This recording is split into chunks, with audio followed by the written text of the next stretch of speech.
خليني احكي لكم عن جولتنا في معرض ميدل ايست اكسبو 2025 اللي كان بيركز في الاساس على الصناعات المحليه.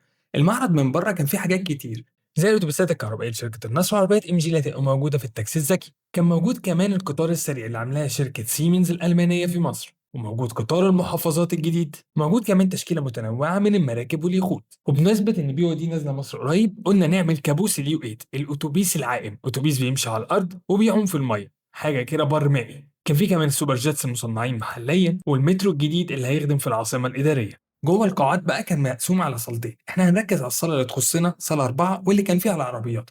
كان موجود 3 شركات من الصناعات المكمله: دكتور جريش لزجاج السيارات، شركه يابانيه مختصه في الضفائر الكهربائيه، ومصنع بروميتون اللي بيركز على الاطارات بتاعه النقل التقيل. اتكلمنا معاهم كتير وان شاء الله يبقى بينا تعاون مشترك قريب. ما كانش موجود كل المصنعين في مصر، بس كان موجود عدد كبير جدا منهم، وقدرنا ان احنا نتكلم معاهم نسمع منهم خططهم المستقبليه للتجميع المحلي واهم العقبات اللي بتقابلهم.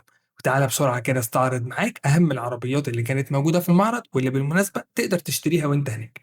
جيلي ايميجرانت، جيلي كوري، جيلي اكس 70 بلس، نيسان صني، نيسان سنترا. وبالمناسبة كان لينا حوار طويل مع مهندس محمد عبد المقصود المدير الإقليمي لنيسان، واللي أكد لنا إن تعثرات الشركة العالمية ما بتأثرش إطلاقا على أداء ليها في السوق المحلي. بالعكس، نيسان مصر كمان حققت 200 مليون جنيه السنة اللي فاتت للتصدير في الخارج. قال لنا كمان إن البترول هتنزل إن شاء الله مبادرة من الشهر الجاي، وده طبعا هيحسن جدا جدا جدا في سعرها وهيخلينا نشوفها أكتر. أخيرا خبر حصري إن نيسان ماجنت الكروس أوفر الصغيرة هتتجمع محليا في مصر، وإن شاء الله نقدر نزور المصنع قريب ونشوفها خلال أشهر. شيفوليه كانت نازلة بالأوبترا، الدبابة، والجامبو.